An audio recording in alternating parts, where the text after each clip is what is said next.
சென்னை சென்னைக்குள்ள நீங்க குறிப்பாக திருச்சியில இருந்து செங்கல்பட்டுக்கு நீங்க வந்து ஒரு 3 மணி நேரத்துல வந்துடலாம். செங்கல்பட்டுல இருந்து பல்லாவரம் ரீச் ஆகிறதுக்கே கிட்டத்தட்ட 3.5 மணி நேரம் 4 மணி நேரம் ஆகும்.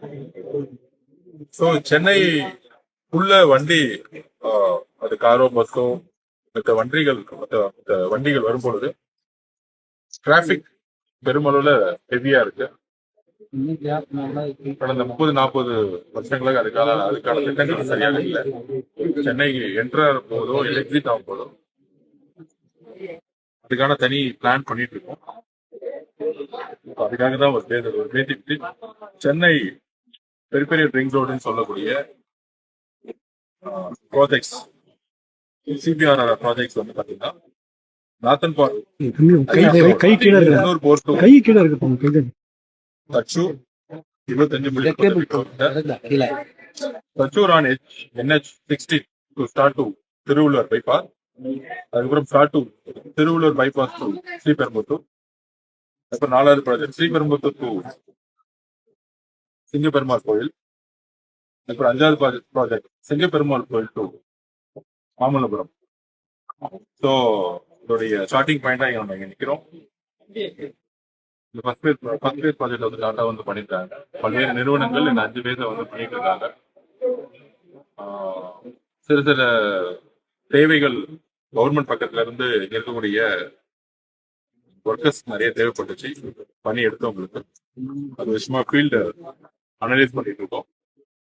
கூடிய சீக்கிரத்துல மேக்சிமம் இன்னும் 1 வருஷத்துக்குள்ள இந்த 5 பேஸ் ப்ராஜெக்டோடைய இன்னும் 1-2 பேஸ் ஆரம்பிக்கல. இந்த பேஸ்லாம் வந்து இன்னும் 1 இயர்க்குள்ள கம்ப்ளீட் பண்ண சொல்லியிருக்கோம்.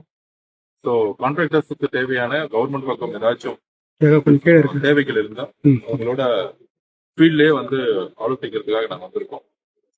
கூடிய விரைவில் சென்னையில் இருக்கக்கூடிய அனைத்து வழிகளும் இதே மாதிரி ஒரு 6 வழி சாலைகளாக மாற்றப்பட்டு சென்னையிலிருந்து வெளியே போனாலும் சரி, அதாவது எக்ஸிட் என்ட்ரின்னு சொல்லுவோம், என்ட்ரி எக்ஸிட் சொல்லுவோம், அது வந்து உலக தரத்தில் கொண்டு வரதுக்கான எல்லா முயற்சிகளும் இருக்கும். சார், நீங்க ஆட்சிக்கு வந்த பிறகு கோரை வந்து உடல் சொல்லி ஒரு குற்றச்சாட்டு இருக்கு சார்.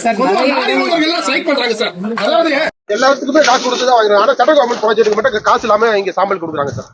ஸ்டேட் கவர்மெண்ட்டுக்கு வந்து காசு வாங்குறாங்க சார். சரி பண்ணதான் வந்திருக்கோம், சொல்லப்படாது. சரி பண்ணி நல்லா சரி பண்ணி இந்த சுகாதாரத்துறை சார்பா பொதுமக்களிடம் நிதி கேட்கறாங்க சார். 60 நாள்ல வந்து ஒரு துறை சார்ந்த அமைச்சர் வந்து பொதுமக்களிடம் நிதி கேட்பது இது சரியா இருக்குமா?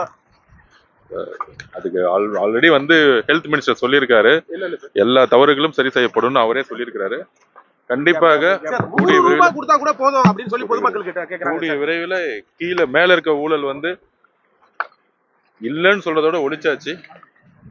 கீழே இருக்கக்கூடிய ஊழலை வந்து கண்டிப்பாக ஹெல்த் டிபார்ட்மெண்ட் கூடிய அமைச்சர் வந்து ஆல்ரெடி பேட்டி கொடுத்திருக்காரு உங்களுக்கு. அதனால கவலைப்படாதீங்க, கூடிய விரைவில் எல்லாம் சரி செய்யப்படும். சார், நாங்க என்ன கேட்கிறோம், பொதுமக்களிடம் நிதி கேட்டுதான் ஒரு துறையை நடத்த முடியுமா அப்படின்னு கேட்கிறோம் சார். இப்போ இந்த ஒரு துறைக்கே நீங்க நிதி கேட்கறீங்கன்னா அடுத்து வர காலகட்டங்கள்ல எல்லா துறைக்கும் நீங்க நிதி கேட்பீங்க இல்ல? அதுதான் சொல்றாங்க சார். பொதுவா எல்லாம் ஹெல்த் மினிஸ்டர் வந்து அது சம்பந்தமா விளக்குவாரு. இப்போதைக்கு நடக்கவே முடியாத அளவுக்கு நம்ம ரிவ்யூ பண்ணிட்டு இருக்கோம். நெடுஞ்சாலை துறை பத்தி எக்ஸ்பிளைன் பண்ணிட்டேன். நான் கூடிய விரைவில் பேசுறேன். தேங்க்யூ.